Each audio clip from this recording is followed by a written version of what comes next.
আসসালামু আলাইকুম প্রিয় সপ্তম শ্রেণীর শিক্ষার্থীরা, আজকের ক্লাসে আমরা বাংলা বইয়ের ছবির রং এই গল্পটি নিয়ে আলোচনা করব। লিখেছেন হাশেম খান। এই গল্পটি তোমরা মনোযোগ সহকারে পড়ে নিও।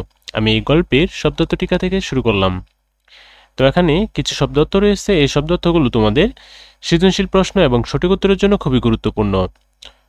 খুব, খুব, মৌলিক রং যার অর্থ হচ্ছে যার মধ্যে অন্য কোনো রঙের মিশ্রণ ঘটেনি। সর, ছয়, প্রচণ্ড মানে কড়া বা কঠোর। গেরুয়া, মাটির মতো রং। বাহার, শুভা, সর্বত্র মানে সব জায়গায়।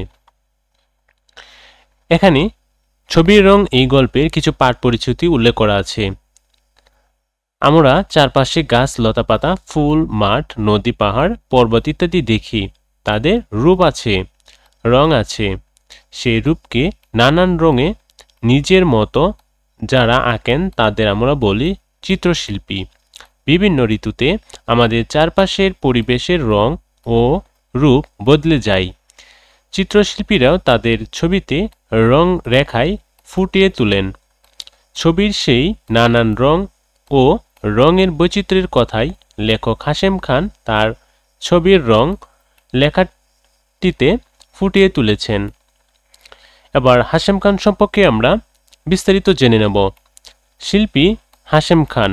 শিল্পী মানে তিনি সঙ্গীত পরিবেশনও করতেন। 1941 খ্রিস্টাব্দে চাঁদপুর জেলায় জন্মগ্রহণ করেন। এশীয় ও ইউরোপে বিভিন্ন দেশে চিত্রকলা বিষয়ে বাংলাদেশের প্রতিনিধিত্ব করেছেন।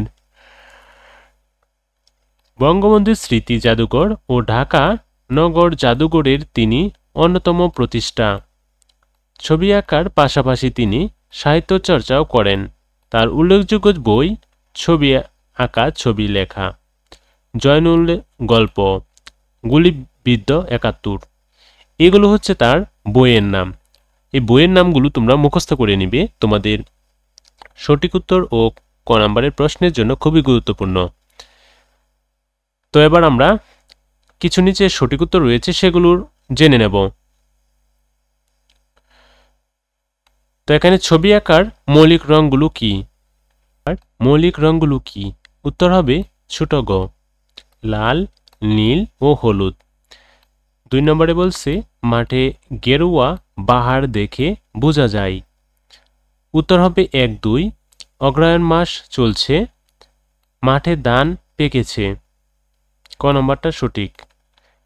একটি উদ্দীপক রয়েছে, উদ্দীপকটি পরে আমাদের 3 ও 4 নং প্রশ্নের উত্তর দিতে হবে। জাহাঙ্গীরনগর বিশ্ববিদ্যালয়ে বড় বোনের সাথে বেড়াতে যায় সবিতা। সেখানে তার বোন তাকে বিশ্ববিদ্যালয় ক্যাম্পাস ঘুরে ঘুরে দেখায়। হঠাৎ সাবিতার চোখ ক্যাম্পাস সংলগ্ন বিলের আটকে যায়। সেখানে রং বেরঙের হাজার হাজার পাখির মেলা বসেছে, কিন্তু কোনো পাখি তার পরিচিত নয়। এখানে উদ্দীপক 3 বলছে উদ্দীপকের অচেনা পাখিগুলো ছবির রং রচনায় উল্লেখিত কোন ঋতুর কথা স্মরণ করিয়ে দেয়? উত্তর শীত, গ নাম্বারটা। 4 নম্বরে বলছে উদ্দীপকে উল্লেখিত পাখিগুলোকে আমাদের দেশে কি বলে? উত্তর বড় ঘ, অতিথি পাখি। এবার নিচে একটি সৃজনশীল প্রশ্ন রয়েছে, এই সৃজনশীল প্রশ্নটির উত্তর আমরা সমাধান করব। তো 1 নম্বরে উদ্দীপক রয়েছে। প্রথমে উদ্দীপকটা আমরা প্রথমে পড়িনি। গত ডিসেম্বরে রিঙ্কু তার মামার বাড়িতে আলোক দিয়ায় বেড়াতে যায়। তার মা তাকে সেখানকার বিদ্যালয় নিয়ে যান। বিদ্যালয় প্রাঙ্গণে নানান রঙের অনেক ফুল আর প্রজাপতি দেখে সে মুগ্ধ হয়। সেখানে সে শিক্ষার্থীদের তৈরি উজ্জ্বল রঙের নানান ধরনের পুতুল, বিভিন্ন রং দিয়ে আঁকা ছবি দেখে অভিভূত হয়ে পড়ে। এবার এখানে 4টি প্রশ্ন রয়েছে। প্রথমে আমরা ক নম্বরের প্রশ্ন থেকে শুরু করব। ক নম্বরে বলছে চাষিরা কোন মাসে দল বেঁধে ফসল কাটে? উত্তরে লিখব চাষিরা অগ্রহায়ণ মাসে দল বেঁধে ফসল কাটে। পরের প্রশ্ন, এই 3টি রং মিশিয়ে অনেক রং পাওয়া যায়, ব্যাখ্যা করো। উত্তরে লিখব আলোচ্য উক্তিটিতে মৌলিক রঙের কথা বলা হয়েছে। লাল, হলুদ ও নীল এই তিনটি হলো মৌলিক বা প্রাথমিক রং। এই রঙগুলোর একটিকে অন্যের সাথে মিশিয়ে নানান ধরনের রং পাওয়া যায়। যেমন হলুদ ও নীল মিশিয়ে সবুজ, নীল ও লাল মিশিয়ে বেগুনি, লাল ও হলুদ মিশিয়ে কমলা রং পাওয়া যায়। এমনি করে এই তিনটি রঙের সমন্বয়ে অনেক রং পাওয়া যায়। পরের প্রশ্ন বলছে, বিদ্যালয়ের দৃশ্য ছবির রং প্রবন্ধের কোন ঋতুর পরিচয় পাওয়া যায় ব্যাখ্যা করো। এই ছোট প্রশ্নটা এখানে যে উদ্দীপকটা রয়েছে সেই উদ্দীপকের আলোকে আমাদের তার সাথে মিল রেখে এর ব্যাখ্যা করতে হবে। তো দেখো, উদ্দীপকে বিদ্যালয়ের দৃশ্যের যে বর্ণনা রয়েছে তাতে বসন্ত ঋতুর পরিচয় পাওয়া যায়।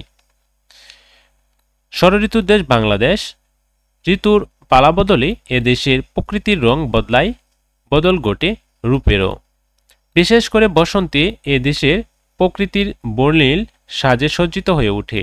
প্রকৃতি ও পরিবেশের এরূপ পরিবর্তন মানুষের মনেও ছাপ রেখে যায়।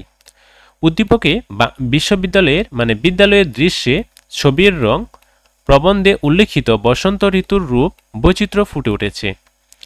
উদ্দীপকের রিঙ্কু তার মামার বাড়ি আলোক দিয়ে বেড়াতে গেলে তার মা তাকে সেখানকার এক বিদ্যালয়ে নিয়ে যায়।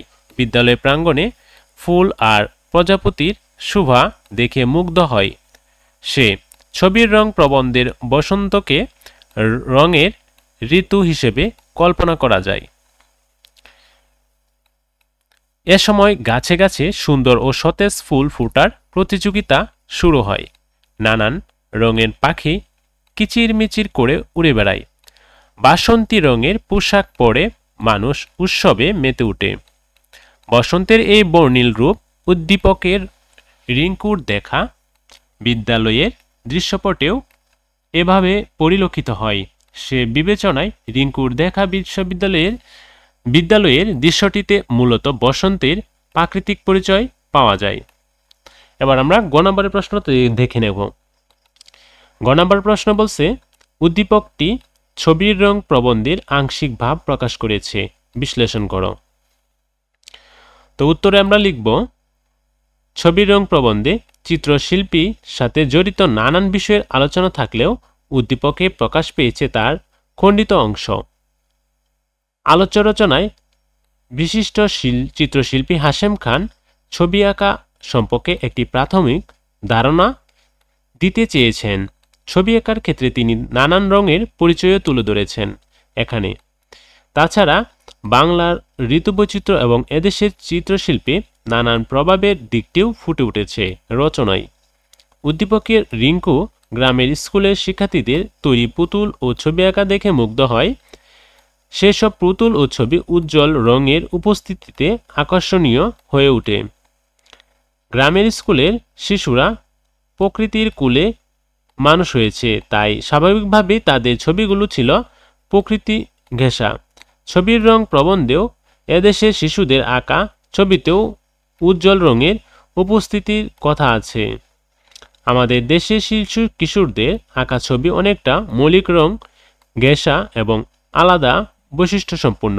রিঙ্কুর দেখা স্কুলের শিশুরা গ্রামীণ পরিবেশের মানুষ, ফলে তাদের তৈরি পুতুল ও আঁকা ছবিগুলোতে বাংলার প্রকৃতি উজ্জ্বল রঙের ছাপ রয়েছে। ছবি রং প্রবন্ধের এই প্রসঙ্গে উল্লেখ পাওয়া যায়, তবে উদ্দীপকে কেবল বসন্ত ঋতুর চিত্র ফুটে উঠেছে। প্রবন্ধের 6টি ঋতুই সৌন্দর্যের কথা বলা হয়েছে। প্রবন্ধের ছবি আকারে নানান রং সম্পর্কে ধারণা দেখা দিলেও উদ্দীপকে তা নেই। এই ছিল সৃজনশীল প্রশ্নের সম্পূর্ণ উত্তর। তো আশা করি এই প্রশ্নের সমাধানটা তোমরা বুঝতে পেরেছ। তো প্রিয় শিক্ষার্থীরা, আজকের ক্লাসে তোমাদের ছবির রং এই গল্পের পাঠ পরিচিতি, লেখক পরিচিতি এবং সঠিক উত্তর ও সৃজনশীল প্রশ্নগুলোর উত্তর তোমাদের বুঝিয়ে দিয়েছি। পরবর্তী ক্লাসে আমরা সেই ছেলেটি মামুনুর রশিদ লেখা এখান থেকে শুরু করব। তো পরবর্তী ক্লাসের আমন্ত্রণ জানিয়ে আজকের এই ক্লাসটি এখানে শেষ করতে যাচ্ছি। সবাই ভালো থাকো, সুস্থ থাকো, আল্লাহ হাফেজ।